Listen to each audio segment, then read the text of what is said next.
तीर्थंकर कौन होते हैं? तीर्थंकर, तीर्थंकर वो होते हैं जो खुद भी तरते हैं और दूसरों को भी तार दिया करते हैं। खुद तरने वाले भगवान तो सब जगह मिलेंगे, दूसरों को तारने वाले भगवान। एक बात रखना, धन्य वह बामा देवी जिसकी कोख से पारसनाथ भगवान का जन्म हुआ करता है, ध्यान रखना।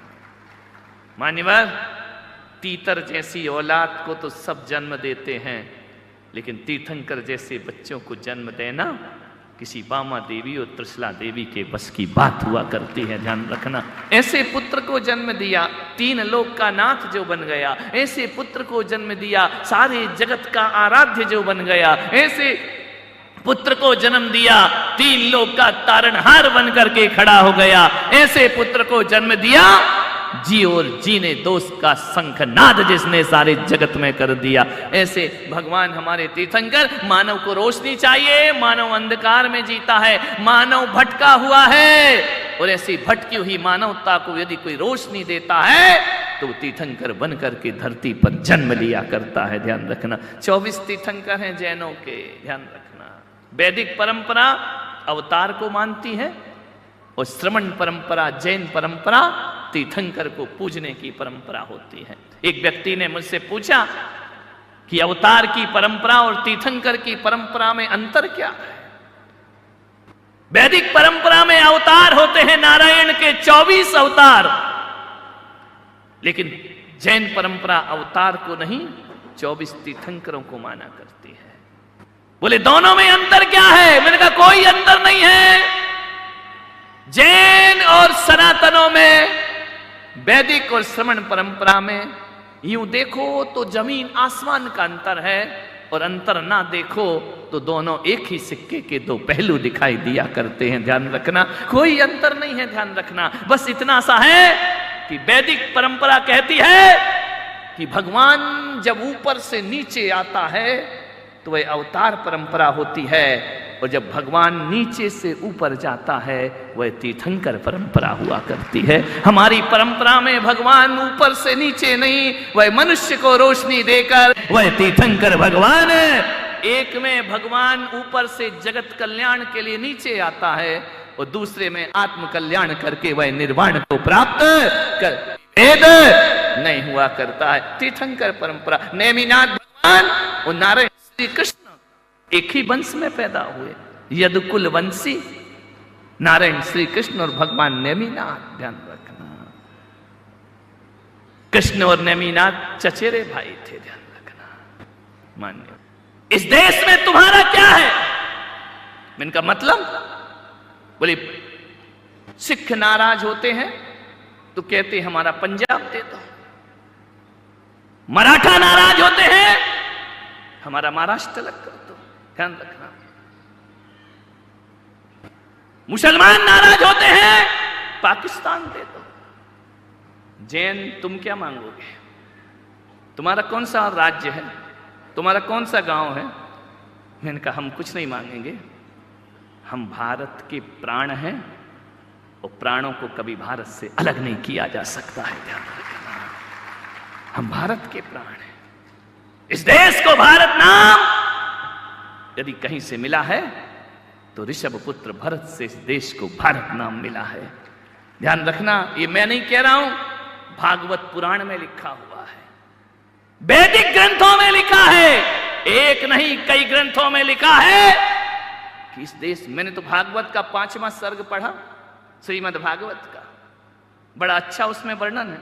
ऋषभ देव का जो वर्णन है, भरत जी महाराज का जो वर्णन है, उस ग्रंथ में लिखा हुआ है कि ऋषभ देव नग्न तपस्वी पैदा हुए इस धरती पर, और निग्न ऋषभ देव भगवान ने जो तपस्या करी है ना, हजारों वर्ष तप किया ऋषभ देव ने।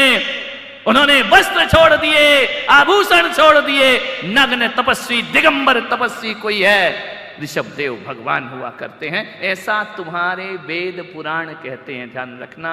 मैं जैन धर्म की बात करूं तो अपने धर्म के लिए तो सब कोई अच्छा बोलता है, लेकिन ऋषभ देव का चरित्र वो है जहां भागवत में नहीं हो तो आज जाके पढ़ लेना, 5वें सर्ग में उठा करके देख लेना, वहां लिखा है कि जो दुर्धर तप ऋषभ देव ने किया है। इतनी बढ़िया बात बोली है उसमें कि ऋषभ देव जैसी तपस्या केवल ऋषभ देव ही कर सकते हैं, दूसरे किसी में सामर्थ्य नहीं है, कोई अवतार पुरुष में सामर्थ्य नहीं है। जो तप ऋषभ देव ने किया है वह ऋषभ देव के बस की ही बात। परम तपस्वी ऋषभ देव भगवान, ध्यान रखना। उन्हीं परंपरा में 23वें तीर्थंकर भगवान पारसनाथ का जन्म हुआ करता है, ध्यान रखें। ये 24 के 24 तीर्थंकर, एक एक शास्त्र एक एक ग्रंथ कह रहे हैं कि तीर्थंकर सवस्त्र नहीं, तीर्थंकर निर्वस्त्र हुआ करते हैं, ध्यान रखना। ये हिंदू ग्रंथ कह रहे हैं, ये शास्त्र कह रहे हैं। मेरे भाई एक बात तो बता दो ऋषभ देव वालों, सब परमात्मा को मानते हैं, एक बात बताओ वैदिक धर्म में परमात्मा कैसा होता है? आकारवान होता है या निराकार होता है? ओम सकल ब्रह्म परमात्मा, निराकार परमात्मा, उनका कोई आकार नहीं होता। ब्रह्मा विष्णु महेश का आकार है, लेकिन परम ब्रह्म का कोई आकार, ज्योति स्वरूप परमात्मा, ध्यान रखना, उनका कोई आकार नहीं होता है। इस्लाम में खुदा का कोई आकार नहीं होता है, जैनों में सिद्धों का कोई आकार नहीं होता, श्वेतांबरों में सिद्धों का कोई आकार नहीं होता है, ध्यान रखना। निराकार परम ब्रह्म है। हर धर्म, जब पूरे हिंदुस्तान का हर धर्म और विदेशों से आए हुए धर्म भी जब परमात्मा को निराकार मानते हैं, तो एक बात बताओ ऋषभ देव वालों, जब हमारा और तुम्हारा सबका परमात्मा निराकार है तो फिर आकार पे काहे को झगड़ा करते हो? आकारों पे लड़ाई किस बात की होती है? फिर मूर्तियों पे झगड़ा किस बात का होता है? प्रतिमाओं पे झगड़ा किस बात का होता है? निराकार को पूजते हो, आकार पे झगड़ा करते हो। ध्यान रखिए, आकार तो एक अवलंबन है उस परम पिता परमेश्वर को पाने का। उस दिन मोक्ष सप्तमी सफल होगी, उस दिन ऋषभ देव जयंती सफल होगी, उस दिन ऋषभ निर्माण सफल होगा, जिस दिन हम सब समाज मिलकर के अदालतों से केस वापस लाएंगे और ऋषभ देव की आराधना भक्ति भाव से करेंगे। कब तक लड़ेंगे, कब तक झगड़ेंगे, कब तक विवाद होगा? ये लाखों रुपए सब समाज का, करोड़ों रुपए विवाद में खर्च हो रहा है। हमारे घर के झगड़े हमें घर में बैठ के निपटा लेना चाहिए। मेरे बाप ध्यान रखिए, अदालतों में पैसा बर्बाद क्यों करना जा करके? काश ये दिगंबर और श्वेतांबर दोनों एक हो जाते और एकता के साथ जीते और इन मंदिरों पे झगड़ा नहीं करते ना, और सारा पैसा यदि राष्ट्र निर्माण में लगाते तो सारे देश की हुकूमत जैनियों के हाथ में होती। मेरे भाई ध्यान रखना, सारा देश हमसे संचालित होता। हमने आपस में लड़के झगड़ के विवाद करके करोड़ों रुपए बर्बाद कर रहे हैं। ध्यान रखना, हमारी परमात्मा, हमारे ऋषभ देव भगवान मानिए। एक सज्जन आए, बोले महाराज बरसों की लड़ाइयां ऐसे कैसे छोड़ते हैं? ये बरसों की लड़ाइयां, ये स्वाभिमान है हमारा, ध्यान रखना। नहीं, ऋषभ देव पारसनाथ, आज जितने विवाद पारसनाथ के मंदिर पर हैं, दुनिया के किसी मंदिर पर इतने विवाद नहीं होंगे। आज चाहे कितने भी पारसनाथ के मंदिर हिंदुस्तान में हो, सब में हम दोनों लड़ रहे हैं आपस में। ध्यान, चाहे मक्सी पारसनाथ हो, चाहे अंतरिक्ष पारसनाथ हो, जहां देखो वहां पारसनाथ के झगड़े हैं। मैंने तो कहा वाह रे पारसनाथ, जब तुम धरती पर रहे तब भी तुम पर उपसर्ग होते रहे, और जब निर्वाण को प्राप्त कर लिया तब भी तुम पर उपसर्ग हो रहे हैं। मान्यवर ध्यान रखना है, क्यों लड़ता है आदमी? प्रेम पूर्वक पूजे ना, प्रेम पूर्वक भक्ति आराधना करे परमात्मा की। जितना हम मूर्तियों पर दावा ठोंकते हैं ना, उतना मोक्ष पर दावा ठोक दें तो हमारा कल्याण होने में ज्यादा देर नहीं लगेगी।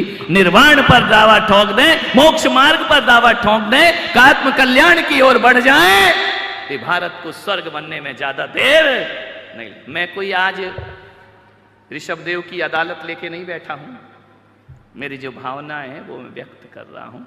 फैसला तो केसरिया नाथ करेंगे, ध्यान रखना। हमारी सबसे बड़ी सुप्रीम कोर्ट तो केसरिया नाथ हुआ करते हैं, उनसे बड़ा कोई कोर्ट दुनिया में नहीं हुआ करता है। मान्य निवेदन है, तीर्थंकर भगवान, तीर्थंकर कोई दैवी शक्ति नहीं होते हैं। तीर्थंकर वो नहीं होते हैं जो आकाश पे बैठकर कठपुतली की तरह दुनिया को नचाते हो, नहीं, वो तीर्थंकर नहीं होते हैं।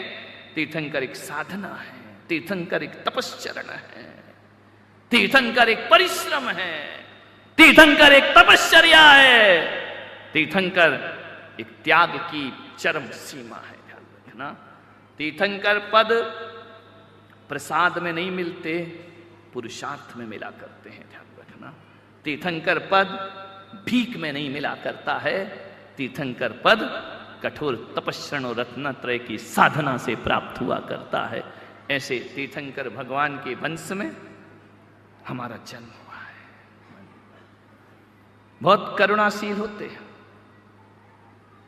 एक आदमी ने कहा कि जैन लोग बहुत गप लगाते हैं, बड़े गपाष्टक होते हैं, अपने भगवान की बहुत बड़ी बड़ी महिमा दिखाते हैं।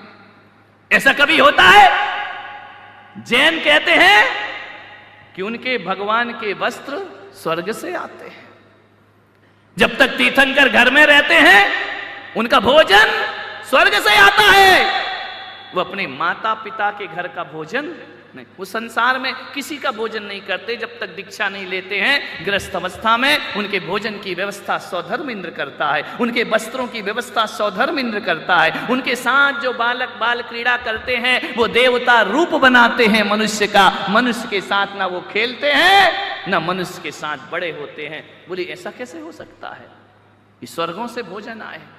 मैंने कहा क्यों नहीं हो सकता, क्यों नहीं हो सकता? इस देश के एक प्रधानमंत्री ऐसे हुए